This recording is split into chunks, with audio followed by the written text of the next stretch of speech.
Dugout Thursday presented by UCFCU. Triple Play Sports Radio. Glad to have you along. Appreciate University and Community Federal Credit Union making it possible.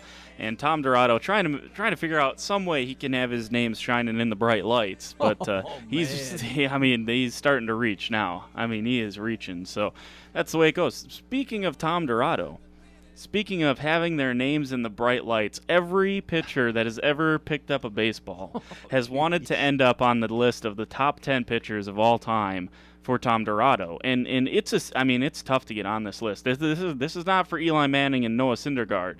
This is for the real stars of their sport and the best pitchers of all time. Tom, you said you're going to give us Casey Kasem.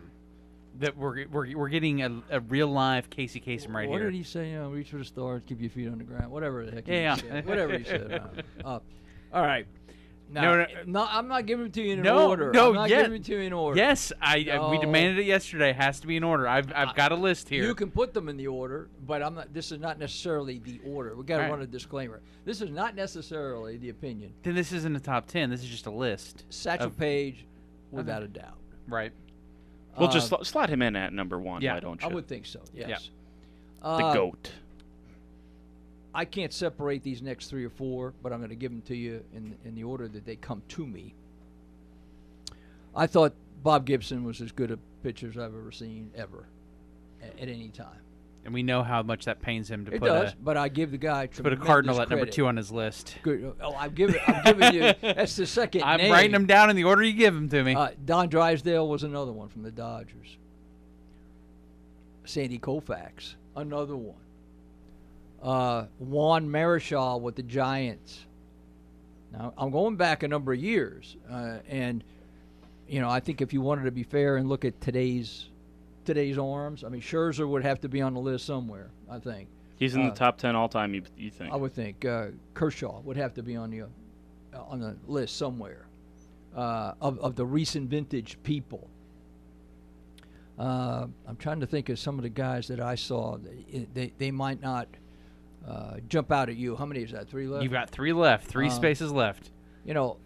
Rivera as a reliever. I don't know if we're gonna differentiate between starter and reliever. Nope, we're just saying pitchers. Okay. So Rivera in your top 10? Yeah, no question about that. We'll use the term that the Birds use in the postseason. These are outgetters. Outgetters. Yeah. Oh yeah. The top 10 outgetters. Yeah. And there were a lot of outs on this group of people. I can guarantee you for sure. I want to make sure that the older pitchers don't get slighted because it's easy to jump on Scherzer. It's easy to jump on.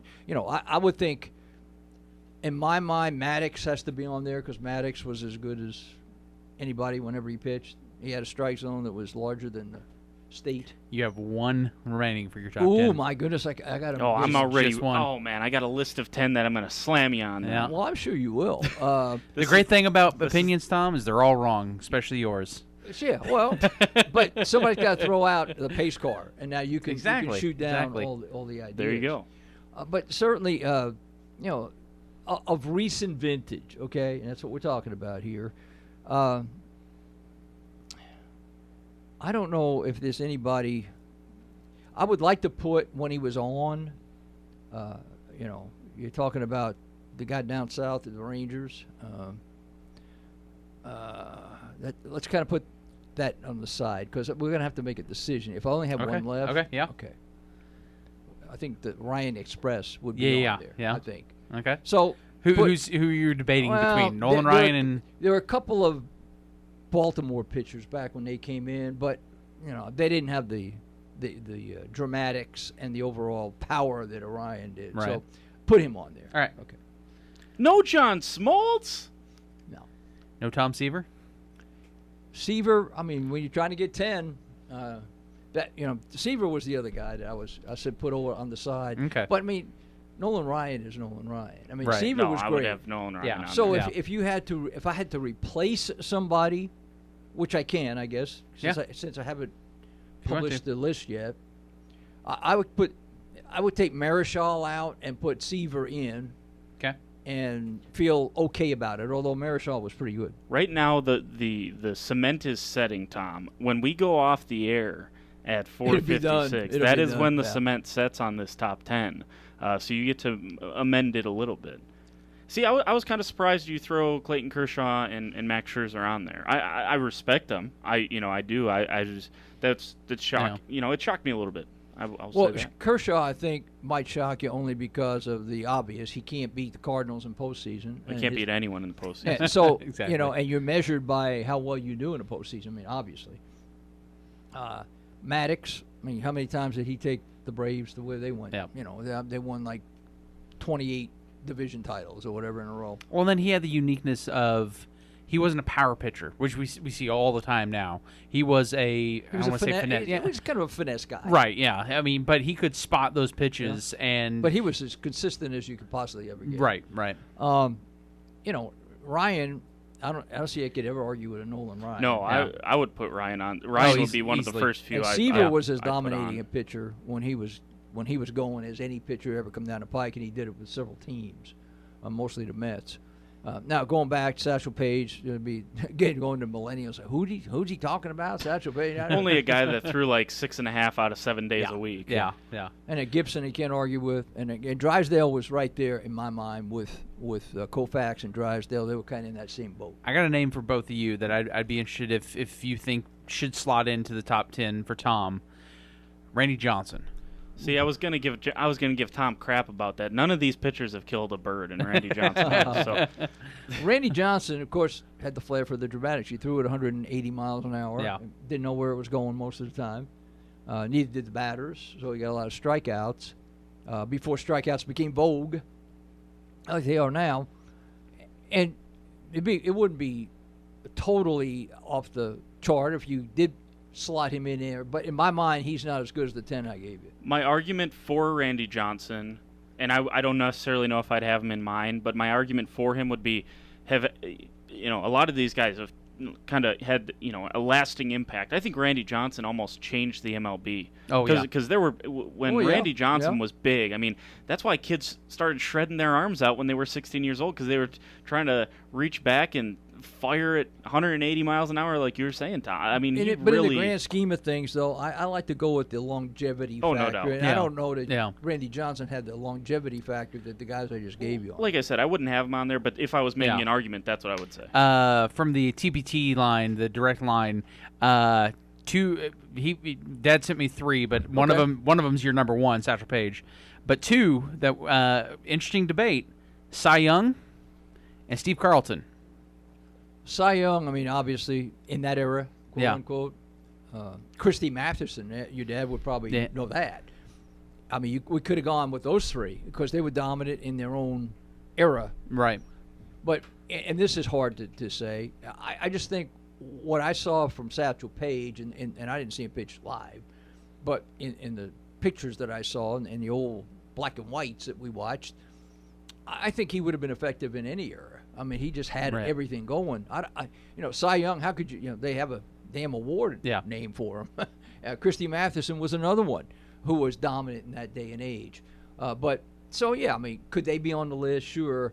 But I wanted to at least give a little bit of diversity to the list. It makes sense because, in another 30 years when we look back at a guy like Scherzer, Kershaw, I think at this point Rivera's, with his career so far out, I think we can still respect that. But Kershaw and Scherzer, we may look back. Who was the other one he suggested?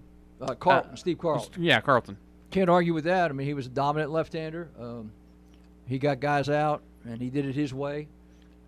Story your dad will understand or appreciate. I was in Oklahoma City before I went in the Army. I was working as a stringer at the paper there covering baseball. And Carlton had come down to the minor leagues for a little rehab thing. Now, Carlton was not a talker. I mean, he didn't say much to anybody, much less the media, okay? So I had a chance to go to the clubhouse when he was in there getting ready. He wasn't pitching that night, but he's going through his routine and giving pretty much yes or no answers. Okay, yeah, fine, yeah. But I watched him, and in the clubhouse was a barrel of rice. Now, picture this, rice. And he would put his whole arm down in the bottom of the barrel in the ice, rice, not ice, rice. And he would move his hand up, back and forth, all the way to the top of that thing, and go back and do it again. He did it about 40 times. Now, try and think about how difficult that would be. The first time you might say, oh, it's just right, hell. Yeah. Try moving your hand up in a barrel of rice 40 times from the bottom to the top.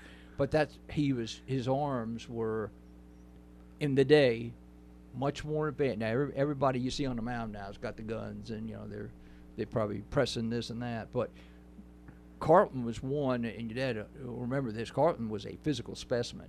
Now he wasn't a talker, and he was kind of let's just put it this way, he was somewhat rude, I think, to some people that he didn't like, but he didn't care. He was there to pitch, and he probably had that Gibson approach that you're not going to beat me. I'll do everything I can to beat you. So wouldn't have been a bad selection. Yeah, I'm assuming that was not a regular thing at the stadium, a barrel of rice. They probably brought it in strictly for his request. I asked the clubhouse people, and I said, this is what he ordered, and this is what he does every day.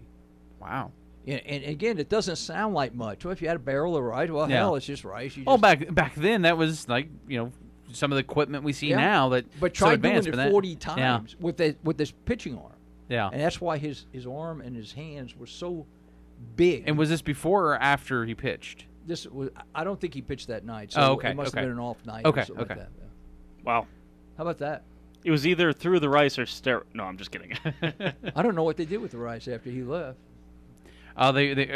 Well, in this day and age, they would have bottled each pebble up and sold it off for hundreds of thousands of dollars. Yeah. Have a chance to be part of Steve Carlton's pregame routine. Exactly. Who's your favorite pitcher, Tom? All time? Yeah, just personal favorite. Doesn't have to be good. Doesn't have to be a guy you'd slot. Because someone that I don't necessarily think slots in the... Tom Seaver. I mean, I thought Tom Seaver, given the situation, he was part of the young group of Matlack, and the Mets didn't have the baby birds, but they had a bunch of young guys at the time, and that 69 team that won the World Series, he was part and parcel of that. But when he was a dominant pitcher. When he was on the mound, it was one of those guys that you knew you had a better than 90% chance of winning. If you just did anything right, you're going to win the game because he'll keep it close. So I'd say Seaver would probably be my favorite pitcher. Got a favorite yet? We may not have seen my favorite yet, but yeah, well, it's certainly not a Brewer, a guy that I've never seen, but always kind of because of the handlebar mustache was Raleigh Fingers. Oh yeah, I mean Raleigh Fingers was and he was part of the Brewers' only World Series championship and a great relief team, not the champions, the championship appearing teams back in the AL, but yeah. Mine's tough because I never really, because being both a Royals and Cardinals fan, like there were some guys I was just like I liked watching pitch, but at the same time I wasn't really a big fan of him because like Jason Isringhausen is a guy who always came to mind for me, but it's because back in my age it was because we shared the same name. But I also know when he was coming in, there was a good chance that he was going to blow the save. And then a guy like a Brett Saberhagen, who I never actually got to watch pitch, but saw videos going back. Awesome pitcher. And then what kind of leads me towards him, not only watching what he did, in videos and whatnot, but when I went up to cover Oklahoma State at the World Series, he was there on Father's Day, and I actually got him to do a video wishing my father a happy Father's Day. Pretty sad. Like That's he actually, nice. and it was funny because like as before I was just he's a Royals fan. He watched you win the World Series. Can you do a video? And before, instead of just happy Father's Day, it was what's his name? Like he actually personalized it. So like. That kind of adds to it. You know what? Elmquist goes there and he has to take his phone. No. Now it goes right back to what you asked me in the last segment. Exactly. Here's a perfect example. And while I have my phone out before we get out of here, the final list in order: Tom Dorado's top 10 pitchers of all time. So you're locking them in crystallized immortalized. These were this is the order you gave me. So this is the order we have. Well, if I still have a chance to be, we're gonna send these off to Baseball Reference to put on their Seaver website. Down. Okay, you want me to switch Seaver with who? Right now, we moved, slotted Seaver in at 5 because that's where you had Marshall. Where would you slot him down? Page, Satchel Paige is great. Gibson's still there. I mean, Page, Gibson, Drysdale, Koufax, your top 4. Seaver's fine, right there at 5. Seaver's at 5? Yeah. Of course, you Mets fan would put him at 5. Scherzer 6, Kershaw 7, Rivera 8, Maddox 9, Nolan Ryan 10. That is locked in. That is Tom Dorado's top 10 pitchers of all time. Take Nolan Ryan in retrospect and move him up right under Seaver probably, or maybe just ahead of Seaver, because that's a coin flip. I mean, I don't know what you would do there, but I'd say Ryan. Just because I'm a Mets fan, I'd say Seaver and Ryan. That's what I do. Although Seaver than Ryan? Most people would say Ryan and Seaver, I'm sure. Yeah. There you go. Good stuff, Tom. Appreciate it. The final order: Page, Gibson, Drysdale, Koufax, Seaver, Ryan, Scherzer, Kershaw, Rivera, Maddox. And Tyler Lyons. We're going to put him on there. Man, snubbed Eli Manning yet again. Oh, man. Well, don't ask me quarterbacks now. Don't. Eli, you'd have to search long and hard to find him. There you go. That is Dugout Thursday, presented by UCFCU on Triple Play Sports Radio. Appreciate you tuning in. Appreciate Tom Dorado coming in a segment early to get our talk about how do we fix this, Tom? How do we fix? Oh, I got some ideas. Well, I know you do. Unfortunately, we share those during the breaks. We can't share them when the mics are live. So there you go. Jordan King, Jason Elmquist will be back tomorrow on Friday with Jordan Bishop. Bishop will be back. He's back from vacation, rested up, ready to roll, and we will hit all of that coming up tomorrow on the afternoon sports drive on Triple Play Sports Radio. Doug's next.